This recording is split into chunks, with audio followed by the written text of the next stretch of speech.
Hello everyone, welcome to our channel Saraswati study anchor. So students, आज की video में हम क्लास 9 इंग्लिश बी हाइव का जो चैप्टर 8 है काठमांडू की एक्सप्लेनेशन देखने वाले हैं। तो चलिए स्टार्ट करते हैं। और हाँ, वीडियो में आगे बढ़ने से पहले अगर आप हमारे चैनल पर नए हैं तो प्लीज़ सब्सक्राइब करें, वीडियो को लाइक करें, अपने फ्रेंड्स और फैमिली के साथ शेयर करें। और आपको कमेंट में और कौन कौन सी वीडियो देखनी है वो भी मुझे कमेंट करके बताना, ठीक है। चलिए स्टार्ट करते हैं। काठमांडू क्या है स्टूडेंट्स, आपको पता है तो नेपाल की कैपिटल है काठमांडू, एक जगह है, ठीक है। और इस चैप्टर के जो हमारे राइटर हैं वो है विक्रम सेठ ने ये चैप्टर लिखा है। तो चलिए स्टूडेंट्स स्टार्ट करते हैं। ये लीजिए, हम पहले मार्क कर लेते हैं। ये स्टूडेंट्स, तो चैप्टर का पहले हम ओवरव्यू देख लेते हैं। जो चैप्टर है ना वो एक एक्सट्रैक्ट है, ये एक बुक लिखी हुई है विक्रम सेठ ने ही, जो कि है हेवन लेक एक बुक का नेम है, उसका एक एक्सट्रैक्ट लिया गया है। ये हमें एक काठमांडू है ना, काठमांडू के दो फेमस टेम्पल्स है, एक पशुपतिनाथ और एक बौद्धनाथ स्तूपा, उनकी डिस्क्रिप्शन देता है, ठीक है। और काठमांडू में वो दिखाता है कि कैसे पशुपतिनाथ जो कि एक हिंदूज का टेम्पल है और बौद्धनाथ स्तूपा जो कि एक आप कह सकते हो बुद्धिस्ट श्राइन है, उनमें क्या डिफरेंसेस है। और फिर आगे जाके जो राइटर हैं वो एक फ्लूट सेलर का भी डिस्क्रिप्शन देते हैं। तो चलिए स्टार्ट करते हैं। सो द समरी है ये। So the author visit to Pashupatinath temple Kathmandu, ठीक है। After arriving in the town Kathmandu, the author along with Mr. Shah's son and nephew decided to visit two holy temples, that is Pashupatinath of Hindus and Bodhnath Stupa of the Buddhists located in the town। यानी कि जब writer Kathmandu पहुंचे, यहाँ पर क्या है ना, writer ये जो बुक है ना एक एक्सट्रैक्ट है, लेकिन ये जो राइटर है ना इन्होंने बहुत सी जगह ट्रैवल करते हुए ये फिर अपनी जगह आए थे, इसीलिए ये इस टाइम ये काठमांडू में है। तो ये मिस्टर शाह के सन और उनके नेफ्यू के साथ आए थे और उन्होंने डिसाइड किया कि वो काठमांडू में दो होली टेम्पल्स विजिट करेंगे। एक है पशुपतिनाथ जो कि हिंदूज का टेम्पल और एक बौद्धनाथ स्तूपा जो कि बुद्धिस्ट श्राइन है, जो कि बुद्धिस्ट का मंदिर है, ठीक है। तो ऑथर ने पहले पशुपतिनाथ विजिट किया और उन्होंने देखा कि एक एंट्रेंस पे एक साइन लगा हुआ था जिस पे लिखा हुआ था कि एंट्रेंस फॉर हिंदूज ओनली, यानी कि इस मंदिर में सिर्फ हिंदूज ही अलाउड हैं, ओके। एक बहुत ज़्यादा भीड़ थी जो कि एंट्रेंस जो कि गेट की तरफ जा रही थी और सभी एक दूसरे को धक्का दे रहे थे, कोई एक दूसरे को एल्बो से साइड कर रहा था, मतलब बहुत ज़्यादा क्राउड था, बहुत ज़्यादा रश था, ओके। और जो एनिमल्स हैं वो इधर उधर टहल रहे थे, जैसे कि डॉग्स, मतलब हर पिजन हर तरह की जो जानवर है ना वो इधर उधर घूम रहे थे।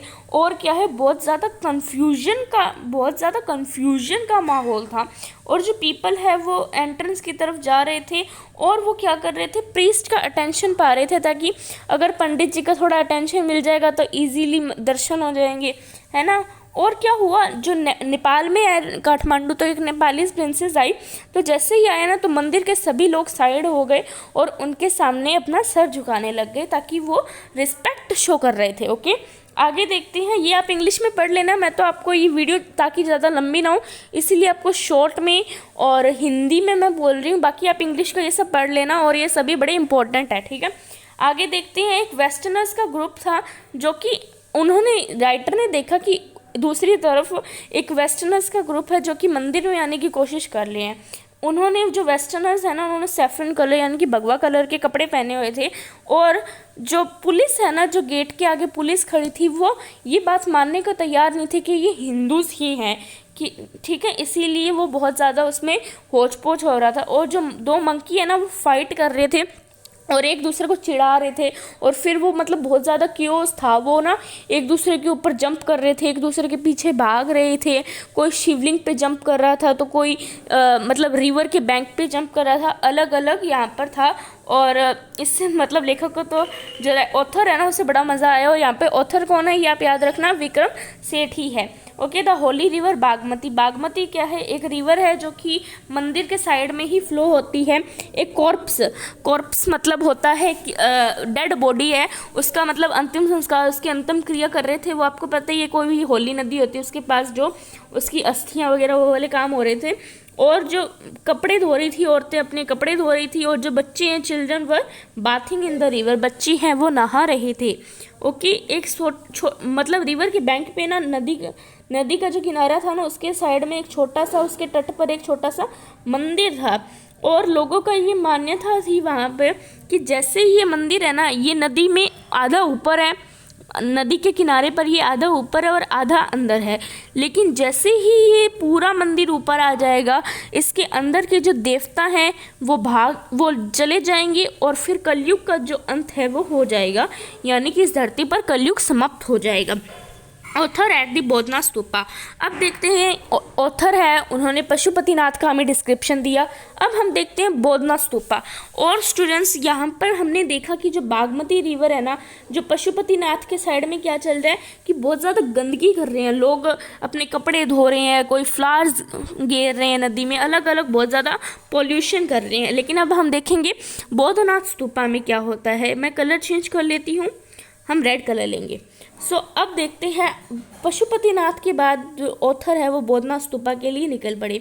वहाँ पर पशुपतिनाथ से बिल्कुल ही अलग वातावरण था। वहाँ पर पशुपतिनाथ टेम्पल में तो क्या बहुत ज़्यादा क्योस था, बहुत ज़्यादा रश था, बहुत ज़्यादा कन्फ्यूजन था ना, लेकिन उसके अपोजिट बोधना स्तूपा में पीस और स्टिलनेस था। बोधना स्तूपा क्या है, एक स्तूपा था जो कि वाइट डोम आपको पता होगा, जैसे बिल्डिंग्स होती है ना एकदम गोल होती है, लाइक ऐसी गोल बिल्डिंग होती है, तो एक बहुत बड़ा वाइट डोम था, और यहाँ पे आज साइड में रोड्स लगी हुई थी। ठीक है, यहाँ पे साइड में रोड्स लगी हुई थी और सराउंडेड बाय रोड्स के सराउंड था। आगे देखते हैं, आउटर एज पे क्या है, रोड्स थी, और वहाँ पर तिब्बतन इमिग्रेंट्स, जो तिब्बत में आते हैं ना लोग, उन्हें हम इमिग्रेंट्स कहते हैं, तो वो शॉप्स लगा के बैठे हुए थे। तो सिल्वर जो Tibetan prints, silver jewellery, bags और भी बहुत सी चीज़ें वहाँ पर मिल रही थी। ओके, जो सराउंडिंग है बहुत ज़्यादा शांत था और कोई भी ज़्यादा भीड़ नहीं थी वहाँ पर। ओके, अब हम देखते हैं काठमांडू का बाज़ार कैसा है। हर शहर का अपना ना एक बाज़ार लगता है, तो वो बाज़ार देखते हैं वो कैसा था। तो जो बाज़ार है उसमें क्या था, अलग अलग छोटे छोटे मंदिर लगे हुए थे, और उन पर डेटिस के ऊपर फूलों के हार चढ़े हुए थे, और छोटी छोटी बिजी मतलब बहुत ज़्यादा भीड़ थी, और छोटी छोटी पतली पतली गलियाँ थी। इन गलियों में क्या क्या थे, आपको फ्रूट सेलर्स थे, फ्लूट सेलर्स, हॉकर्स थे, पोस्ट कार्ड सेल कर रहे थे लोग, cosmetics, film rolls, chocolate, copper utensil मतलब कि कॉपर के बर्तन, नेपलीज एंटिक्स, बहुत सारी चीज़ें वहाँ पर बाज़ार में मिल रही थी। और क्या था, कंटिन्यूसली गाने बज रहे थे, कान हॉर्न्स का बहुत ज़्यादा शोर था, बाईसाइकिल बेल्स थी, और क्या है, जो लोकल गाय थी ना आसपास, वो भी अपनी आवाज़ें निकाल रही थी। ये था काठमांडू बाज़ार का डिस्क्रिप्शन। अब काठमांडू बाज़ार में ऑथर ने क्या किया था, एक मर्जी पान खरीदा, एक भुट्टा, कॉर्न ऑन द कोब मतलब भुट्टा जो भुना हुआ, उसमें लिया, उस पर थोड़ा सा लेमन और मिर्ची उस पर डलवा कर खाया। कुछ कॉमिक्स भी खरीदी, और फिर बाज़ार के बाद उन्होंने क्या किया, डिसाइड करने लगे, वो सोचने लगे कि उनका जो पाथ है दिल्ली, उन्हें अब घर जाना था, तो अब वो सोच रहे थे कि वो काठमांडू से दिल्ली कैसे जाएं। वो ट्रेन से जाएं, प्लेन से जाएं, बाय रोड जाएं, कैसे जाएं।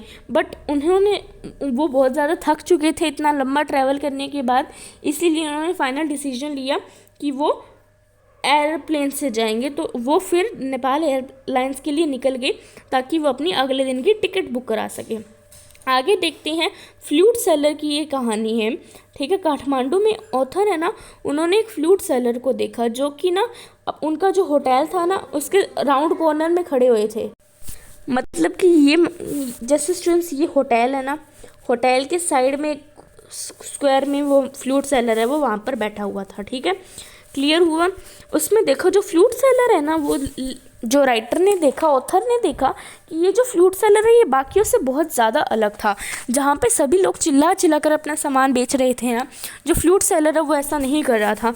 वो क्या कर रहा था, उसकी मतलब वो कैसे था, उसका एक पोर्क्यूपाइन से उसकी क्विल्स से हमें कंपेयर किया गया। एक पोल था उसके पास और उसमें 50 to 60 ऐसे फ्लूट्स बांसुरियाँ लगी हुई थी। देखो ऐसे उसमें ना अलग अलग बांसुरियाँ लगाई हुई थी ऐसे, ठीक है। ये कैसा लग रहा था, एक पोक्यूपाइंस के क्विल की तरह। आपने पोक्यूपाइन देखा हुआ है, कैसे जानवर सा होता है, चूहा सा, उसमें क्या होता है सिस होते हैं ना, उसी तरह से ऐसा लग रहा था कि ये जो पोल है बांसुरी का ये भी वैसा ही लग रहा था। लेकिन जो फ्लूट सेलर है वो ज़्यादा चिल्ला नहीं रहा था, वो क्या कर रहा था, बैठा हुआ था शांत। और फिर थोड़ी देर बाद वो उनमें से एक बांसुरी निकालता, अलग अलग तरह की बांसुरी थी, एक बांसुरी को निकालता और बहुत मधुर, बहुत सुरीली, बहुत मेलोडियस वॉइस उससे मतलब उसे बजाता, ठीक है। आगे देखो, वो मतलब शाउट नहीं कर रहा था, वो चिल्ला नहीं रहा था। और क्या हुआ, वो जो इतनी मधुर, इतनी मेलोडियस ट्यून निकाल रहा था, प्ले कर रहा था, उससे ऑथर है वो अट्रैक्ट हो गया। अब देखते हैं the flute, it's music and effect on the author. So flute है ना, वो क्या है, एक यूनिवर्सल इंस्ट्रूमेंट है। मतलब कि आपको हर कंट्री में एक फ्लूट मिल ही जाएगी, लेकिन क्या है, हर कंट्री की अलग अलग तरह की फ्लूट्स होती हैं, है ना। Flute is a universal instrument, her culture में एक फ्लूट होती है। जैसे कि रेडनी है, ये क्या इंपॉर्टेंट है स्टूडेंट्स, ये सारे अलग अलग फ्लूट्स के नेम हैं। जैसे कि रेडनी है, the recorder, the Japanese shakuhachi, the Hindustani classical bansuri and the breathy flutes of South America, high pitched Chinese flutes. ये सभी नेम हैं, ये आपको क्वेश्चन में पूछ लेते हैं डायरेक्ट। आपका एनसीईआरटी का क्वेश्चन है कि फ्लूट्स के नेम बताने अलग अलग, तो ये सभी नेम हैं, अलग अलग कंट्रीज़ की अलग अलग फ्लूट्स हैं, ठीक है। अगर हर एक फ्लूट है ना वो अलग है, हर फ्लूट की अलग आवाज़ है, हर फ्लूट की अलग ट्यून है, लेकिन उनमें एक कॉमन चीज़ क्या देखने को मिलती है कि हर फ्लूट है वो ब्रीथ, सांस, हवा से वो फूंक फूंक कर उसमें से आवाज़ निकलती है, ठीक है। यानी कि वो ह्यूमन बींग्स की यूनिटी को भी रिप्रेजेंट करता है। जैसे स्टूडेंट्स ह्यूमन है, हर कंट्री के अलग अलग दिखते हैं, किसी कोई कैसा दिखता है, कोई कैसा दिखता है, लेकिन सभी जीते कैसे हैं, सांस लेने की वजह से ही जीते हैं। उसी तरह से हर देश की अपनी एक बांसुरी है, हर कंट्री की अपनी फ्लूट है, लेकिन सब में एक कॉमन चीज़ क्या है कि सभी हवा से, सांस मतलब फूंक मारने से ही सभी में आवाज़ आती है। और ऑथर है वो सरप्राइज हो गया कि उसने जब मेलोडियस ट्यून सुनी ना फ्लूट्स की, तो वो सरप्राइज हो गया और फिर वो छोटी छोटी चीज़ों को भी नोटिस करने लगा, जिससे उसने कभी अटेंशन नहीं दी थी ना, उन चीज़ों पर भी वो अटेंशन देने लग गया। तो ये था आपका चैप्टर काठमांडू। बहुत छोटा सा, बहुत प्यारा चैप्टर था स्टूडेंट्स, यही था। और मैंने बहुत मतलब 12 मिनट के अंदर अंदर आपको ये पूरे चैप्टर की समरी प्रोवाइड कर दी है। समरी तो क्या थी, मतलब पूरा तरह से चैप्टर तो आपका हो ही गया है, ठीक है। अब आपको क्या करना है, नेक्स्ट वीडियो में ना मैं आपको इसके NCERT plus extra question student, मैं आपको एक्स्ट्रा क्वेश्चन भी प्रोवाइड करने वाली हूँ, ठीक है। और अगर आपको कोई भी डाउट होता है तो आप मुझे कमेंट सेक्शन में पूछ सकते हैं। और प्लीज़ सब्सक्राइब कर दिया करिए। आप में से बहुत से लोग वीडियो देख के चले जाते हैं बट सब्सक्राइब नहीं करते। सब्सक्राइब करना बिल्कुल फ्री है, आप सब्सक्राइब कर दिया करिए, ठीक है। अब आप वीडियो का एंड तक देख लिया ना आपने, अब आप सब्सक्राइब करे बिना नहीं जाओगे, okay. Subscribe right now, okay students. चलिए स्टूडेंट्स, आज की वीडियो के लिए बस इतना ही। मैं मिलती हूँ आपसे इसकी नेक्स्ट वीडियो में, तब तक के लिए बाय गाइस।